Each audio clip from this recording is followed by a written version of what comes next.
사랑하는 성도님들, 오늘날 우리는 미얀마에서 일어난 대지진, 의성에서 발생한 산불, 그리고 전 세계적으로 계속해서 들려오는 끊임없는 재난 소식들 앞에 우리는 서 있습니다. 자, 어떤 사람들은 이런 재앙을 두고 말합니다. 무슨 죄가 있으니까 저런 벌 받는 거 아니야? 그 지역은 불교 국가고 영적으로 워낙 어두우니까 그런 일이 생긴 거지. 자, 그리고 어떤 사람들은 이태원에서 죽은 젊은이들을 향해서 이렇게 말합니다. 이태원에서 쾌락을 즐기다가 죽었는데 뭐가 불쌍해? 하나도 안 불쌍해. 자, 여러분, 그러나 과연 우리가 그렇게 쉽게 말해도 되는 걸까요? 우리는 이 자리에서 스스로에게 물어야 합니다. 나는 그들과 달라서 지금 살아남아 있는 걸까요? 우리는 그들과 완전히 다른 깨끗한 사람이어서 하나님 앞에서 선함을 인정받고 구원받은 사람이 된 걸까요? 그렇다면 구원받은 지금 우리의 삶은 어떻습니까? 지금 우리 삶의 모습은 이제는 하나님 앞에 충분히 자랑할 만한가요? 그렇지 않다면 우리는 마땅히 이렇게 결론 내려야 합니다. 하나님 앞에서 회개해야 될 사람은 그들이 아니라 바로 나입니다. 자, 우리 첫 번째 함께 읽겠습니다. 시작. 재난 앞에서 정죄하지 말고 나를 돌아보아야 합니다. 자, 우리 성경 누가복음 13장 1절에서 5절의 사건입니다. 예수님께 어떤 사람들이 찾아와서 말합니다. 빌라도가 성전에서 제사를 드리던 갈릴리 사람 몇 명을 정치적인 이유로 죽였습니다. 그리고 얼마 전에 실로암 망대가 무너져서 사고로 18명의 사람이 죽었습니다. 그들 모두 갑작스럽게 생명을 잃었습니다. 그 사람들이 예수님께 묻습니다. 혹시 그들은 우리보다 죄가 더 많았기 때문에 그런 일을 당한 것 아닙니까? 그런데 예수님의 대답은 단호했습니다. 너희도 회개하지 아니하면 다 같이 멸망하리라. 자, 예수님은 말씀합니다. 죽음의 원인이 무엇이든 회개해야 할 사람은 그들이 아니라 바로 너희 자신이라는 것입니다. 남의 죽음을 보며 죄를 따질 생각하기 전에 나 자신을 먼저 돌아보라는 것이죠. 자, 우리 주변에서도 오늘날 이런 일들이 일어나고 있습니다. 산불이 타오르고 전염병과 경제의 어려움이 시시때때로 닥쳐옵니다. 마지막 때이기 때문에 이런 사건, 사고가 더 많습니다. 하나님은 이 모든 사건들을 통해서 우리에게 말씀합니다. 너희가 돌이키라, 너희가 회개하라. 자, 또한 미얀마 같은 불신국가에서 일어난 재난을 보면서 하나님의 우상의 나라를 치신 거야 라고 말하는 사람들을 향해서 예수님은 역시나 말씀하십니다. 너희가 돌이키라, 너희가 회개하라. 이태원 사고를 보며 젊은이들 쾌락 추구하다 벌 받은 거야 라고 말하는 사람들을 향해 예수님이 말씀합니다. 너희가 돌이키라, 너희가 회개하라. 자, 여러분, 하나님이 죄를 지은 만큼 우리를 벌하셨다면 이 자리에 온전히 앉아 있을 수 있는 분 계십니까? 저는 이 자리에 서 있을 수 없습니다. 우리는 정죄의 자리, 판단의 자리에 있어서는 안 됩니다. 그저 이 모든 일들 앞에서 우리가 그들에게 가져야 할 마음은 딱 하나입니다. 그들이 과연 제대로 된 복음을 들어보기는 하고 죽었을까? 이런 안타까운 마음이 우리 마음에 먼저 들어와야 합니다. 그리스도인이라면 마땅히 그들이 복음을 한 번도 듣지 못하고 죽음을 건너갔을 수도 있다는 그 사실에 안타까워하고 가슴 아파할 수 있어야 합니다. 성도님들, 혹시 나도 모르게 판단의 자리, 정죄의 자리에 있지는 않으셨나요? 혹시 그렇다면 오늘 예수님의 말씀에 다시 귀 기울이시기 바랍니다. 오늘 여러분의 마음을 새롭게 하시기 바랍니다. 자, 우리 두 번째 함께 읽겠습니다. 시작.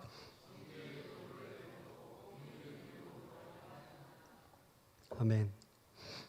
예수님을 시험하려는 자들이 간음하다가 붙잡힌 여인을 예수님 앞으로 끌고 와서 말합니다. 율법대로라면 이 여자를 돌로 쳐 죽여야 합니다. 선생님, 어떻게 할까요? 자, 이 질문은 함정이었습니다. 돌로 치라고 하면 사랑하고 용서하라고 가르치신 예수님이 돌로 쳐 죽이라고 말한 표리부동한 사람이 돼버리고 치지 말라고 하면 율법을 어긴 사람이 되는 것이었습니다. 자, 예수님은 곧바로 대답하지 않으시고 먼저 몸을 굽혀 땅에 어떤 글씨를 쓰셨습니다. 자, 사람들이 계속해서 묻자 예수님께서 일어나 대답하십니다. 너희 중에 죄 없는 자가 먼저 돌로 치라. 그러자 놀랍게도 그 자리에 있던 사람들이 하나 둘씩 떠나갑니다. 나이가 많은 자들부터 하나씩 떠나갑니다. 자, 그 자리에 남아있을 수 있는 사람이 단 한 명도 없었습니다. 죄 없는 사람이 없었기 때문이죠. 자, 지난주 주일 오후에 김정민 목사님께서 욥에 대한 말씀을 전하셨습니다. 욥의 세 친구들은 고난받는 욥을 찾아와 매일같이 욥을 정죄하고 회개하라고 몰아세웠습니다. 그럼 그들 자신은 정작 하나님 앞에서 아무런 죄가 없었을까요? 그들이 지은 죄만큼 그들이 정죄받았다면 어떻게 되었을까요? 그들은 욥보다 더 큰 고통을 당했을 것입니다. 하나님께서는 오직 욥만을 의롭다고 인정하셨기 때문입니다. 우리 욥기 1장 8절 말씀 함께 읽겠습니다. 시작.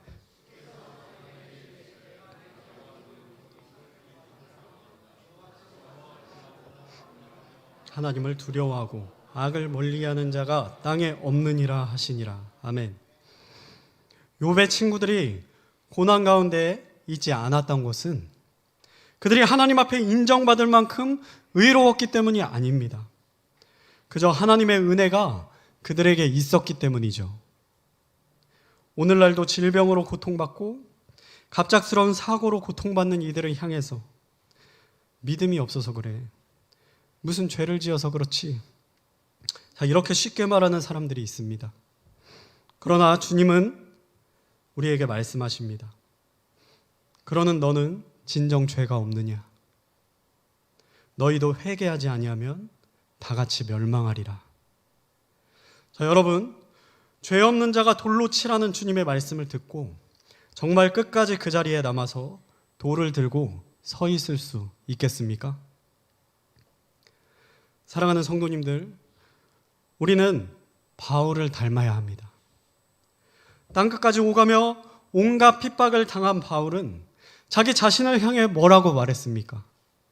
로마서 7장 24절 말씀 함께 읽겠습니다. 시작. 오, 나는 비참한 사람이로다. 이 사망의 몸에서 누가 나를 건져내랴.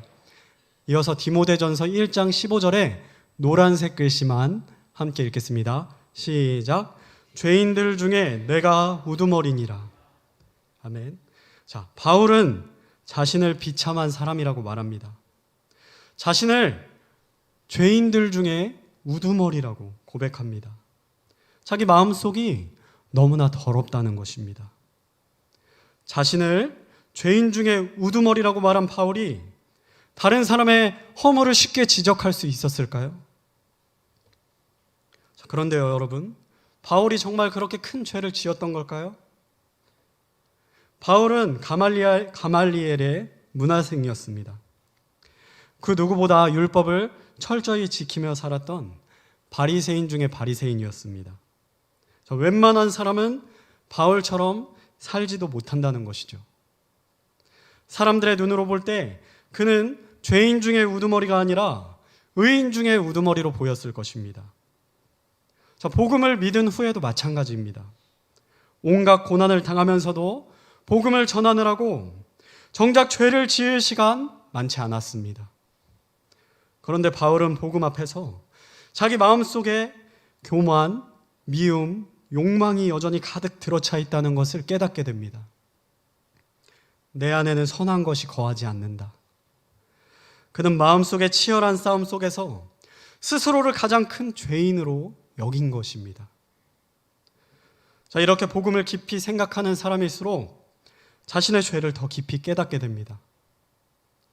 거룩하라 하신 말씀의 거울 앞에 자신의 모습을 비추어 볼 때 한없이 부족하기 때문이죠.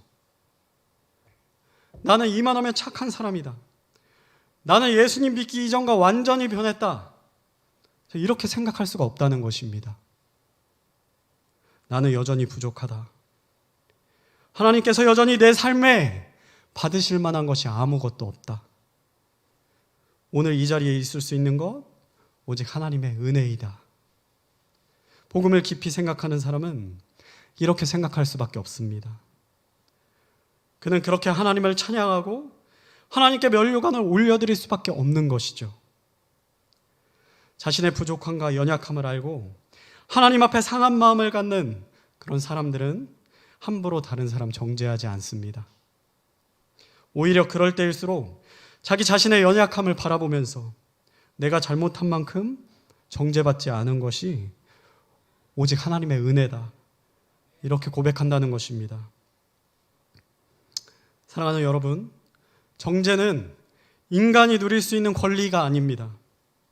정죄는 오직 하나님만 가질 수 있는 권한입니다. 혹시 여러분은 지금 이 자리에 앉아 있다는 이유로 특별한 자격에 대한 영적 우월감에 빠져 계시지는 않은가요? 복음은 전혀 누군가에게 전하고 있지 않으면서 나는 저기 바깥 세상에 있는 예수님 믿지 않는 아무개 같은 사람들과 근본적으로 달라. 예수님을 안 믿고 어떻게 저런 모습으로 살 수가 있지? 이렇게 생각하고 계시지는 않나요? 제가 예수님을 영접한 초기에 그랬어요. 하나님 앞에 기도하는데 하나님, 제가 저 교회 밖에 있는 사람들과 같지 않음에 하나님 감사합니다. 다른 사람들과 달리 저는 이 시간에 예수님 믿기로 결단하고 이 자리에서 예배드리고 있음에 감사합니다. 몇 달 후에 교회에서 말씀을 듣는데 한 바리새인이 시장 한복판에서 당당하게 하나님, 제가 저 세리와 같지 않음을 감사합니다. 이렇게 교만하게 기도했다는 그 말씀을 들었을 때 하나님께서 제 마음에 뿌리내린 교만을 보게 하셨습니다. 아, 내가 저 바리새인이구나. 사랑하는 여러분, 우리는 우리가 받은 구원에 마땅히 감사해야 합니다. 구원받아 아무 자격도 없는데 하나님께서 구원해 주셨기 때문이죠. 하지만 그것이 영적 우월감이 되어서는 안 됩니다. 그러면 영이 병들게 됩니다. 교만해지는 것입니다. 내가 잘나서, 내가 무언가를 잘해서 구원받았나요? 이 자리에 뭔가 잘해서 구원받은 분 계십니까? 자, 혹시 오늘 여러분이 정죄하거나 판단하는 그런 자리에 있었다면 오늘 그 자리에서 조용히 내려와 주님 앞에 다시 서시기 바랍니다. 병든 자도, 재난 앞에 무너진 자도, 하루아침에 사랑하는 일을 잃은 자도 우리와 똑같은 연약한 사람들일 뿐입니다. 모든 질병이 죄의 결과도 아닙니다. 예수님께서는 날 때부터 맹인된 자를 보시며 어떻게 말씀하셨나요? 우리 요한복음 9장 3절 말씀 함께 읽겠습니다. 시작.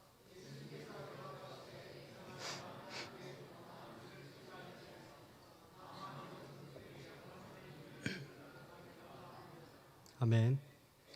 우리는 어떤 사람이 왜 맹인이 되었는지 알지 못합니다. 하지만 하나님은 하나님의 일들, 목적이 있으시다고 말씀합니다. 우리는 하나님의 뜻을 다 알 수 없습니다. 오직 하나님이 보여주신 만큼, 계시해 주신 그만큼만 하나님은 알 수 있을 뿐입니다. 일어나는 모든 일들을 100% 이해할 수 없어요. 좋지 못한 일들이 일어날 때 우리는 역시나 하나님의 목적이 무엇인지 알 수 없습니다. 그것은 우리가 판단해야 할 그런 영역이 아닙니다. 우리가 입 밖으로 함부로 이야기해야 될 것도 아닙니다. 우리 일본 정부와 지진 전문가들은 하나같이 입을 모아서 말하고 있습니다. 향후 30년 이내에 일본에서 진도 9.0의 난카이 대지진이 일어날 확률이 무려 80%에 육박한다고 합니다. 난카이 대지진이 일어나면 30만 명이 죽고 일본 열도의 30%가 물에 잠길 위험에 처한다고 합니다. 일본 정부가 직접 발표한 내용입니다. 그런 일이 혹시 일어난다면 어떻게 해야 된다고요? 일제강점기를 생각하면서 인과응보다, 뿌린 대로 거둔 것이다, 이렇게 생각하면 될까요? 안 됩니다. 일본은 우리나라 앞바다에서 지진과 쓰나미를 막아주는 천연 방파제와 같은 역할을 하고 있습니다. 만약 일본이 큰 재난을 당하면 그 충격은 이제 우리나라에게도 고스란히 닥칠 수 있습니다.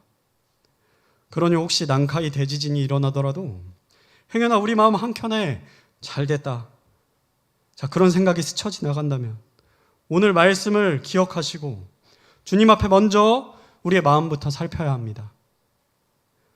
하나님이 니느웨를 사랑하셨듯이 하나님은 일본의 영혼들도 사랑하십니다. 하나님은 그들도 구원받기 원하십니다. 우리가 해야 할 일은 30만 명이 죽음에 이르기 전에 할 수 있다면 그들에게 복음을 전할 생각을 해야 하는 것입니다.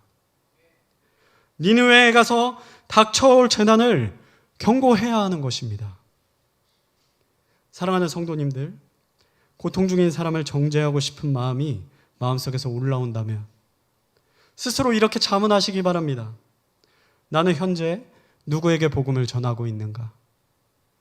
지금 누군가에게 복음을 전하고 있지 않다면 우리는 그 질병 앞에서, 그 재난 앞에서, 그 죽음 앞에서 입을 열 아무 자격이 없습니다. 그 영혼에 대해 아무 책임도 감당하지 않았기 때문이죠. 반대로 복음을 전하는 자들은 정죄할 자격이 있는 걸까요? 복음을 전하는 자들은 자격을 떠나서 정죄하지 않습니다. 그들은 정죄 대신 눈물을 흘립니다. 왜냐하면 그는 예수님의 십자가의 사랑을 가슴으로 아는 자들이기 때문입니다. 복음을 전하는 사람은 그 영혼의 무게를 아는 사람이기에 그 누구도 함부로 정죄하지 않습니다. 그는 돌 대신 복음의 씨를 뿌립니다. 왜냐하면 예수님께서 먼저 우리의 자리에 쓰셔서 정죄받으셨기 때문입니다. 우리가 돌을 내려놓을 수 있는 이유는 주님께서 먼저 우리 대신 돌을 맞아주셨기 때문입니다. 그러므로 여러분, 오늘 우리가 해야 할 것은 단지 돌을 내려놓기만 하는 것이 아닙니다. 우리가 해야 하는 것은 복음을 들고 나아가는 것까지, 그것까지가 우리가 해야 할 일입니다. 오늘 말씀의 결론입니다. 사랑하는 성도님들, 오늘 우리는 예수님의 말씀 앞에 섰습니다. 너희 중에 죄 없는 자가 먼저 돌을 던지라. 이 말씀은 단지 옛날 이야기가 아닙니다. 지금 우리가 어떤 자세로 이 세상을 바라보며 살아가야 하는지에 대해서 우리 예수님께서 우리에게 말씀하신 주님의 음성입니다. 우리는 먼저 남을 정죄하기 전에 나 자신을 돌아보아야 합니다. 재난과 사고, 고통 앞에서 저 사람은 죄를 지어서 벌받은 거야 라고 말하는 것이 아니라 나는 하나님 앞에서 어떤 죄를 용서받았었던가, 그 사실을 먼저 기억해야 합니다. 그리고 동시에 우리는 그들을 향해 정죄의 돌을 던지는 사람이 아니라 나는 하나님 앞에서 복음의 씨앗을 들고 나아갔던가 생각하는 사람이 되어야 합니다. 그들이 복음을 듣지도 못한 채 죽어갔다면 우리 마음에 마땅히 찢어지는 그 아픔이 있어야 합니다. 그런 아픔이 전혀 느껴지지 않는다면 우리는 이 자리에 앉아서 예배만 드리고 있지만 영이 병들어 있는 자들인 것입니다. 복음을 전하지 않는 우리는 그 어떤 사람도 정죄할 자격이 없습니다. 그들은 정죄받을 대상이 아니라 우리가 눈물로 기도했어야 될 소중한 한 명의 영혼이었습니다. 사랑하는 여러분, 예수님의 사랑을 알고 있다면 이제 그 누구에게도 쉽게 돌 던지시지 마시기 바랍니다. 오늘 주님은 우리 손에 들린 그 돌을 이제는 그만 내려놓으라고 그렇게 말씀하고 계십니다. 그리고 돌을 든 그 손에 돌 대신 복음을 들고 일어서라고 말씀합니다. 그리고 우리가 결단해야 할 한 가지가 더 있습니다. 11절 말씀에 예수님은 그 여인을 향해 이렇게 말씀하셨습니다. 나도 너를 정죄하지 아니하노니 가서 다시는 죄를 짓지 말라. 주님의 용서는 죄를 그냥 덮어주고 그냥 지나가는 그런 용서가 아닙니다. 자, 용서는 새로운 삶으로의 초청입니다. 새로운 삶으로의 부르심입니다. 죄의 자리에서 나와서 다시는 그 길로 돌아가지 않겠다고 결단하는 것. 그것이 복음을 아는 자의 마땅한 응답입니다. 우리도 오늘 주님의 이 말씀을 가슴 깊이 새깁시다. 나는 너를 정죄하지 않는다. 그러니 이제는 돌이켜 다시는 죄의 길로 돌아가지 말라. 사랑하는 여러분, 오늘 설교를 들으면서 여러분 마음속에 떠오른 한 사람이 계십니까? 그는 우리가 정죄해야 될 대상이 아닙니다. 그는 우리가 복음으로 품어야 할 한 영혼입니다. 오늘 그 이름을 주님 앞에 올려드리며 기도하시기 바랍니다. 정죄의 언어를 멈추고 사랑의 언어로 다시 말하기를 선택하시기 바랍니다. 판단하는 손을 내리고 기도하는 손을 들기를 선택하시기 바랍니다. 그리고 오늘 그 영혼을 향해 복음을 들고 걸어 나가기를 함께 결단하시기 바랍니다. 그것이 복음을 아는 자의 길이며 돌을 내려놓는 자의 삶입니다. 다 함께 오늘 들었던 말씀을 생각하시면서 말씀을 마치고 찬송가 712장 온 세상에 충만한 말씀 다 같이 자리에 일어나셔서 찬송하시겠습니다.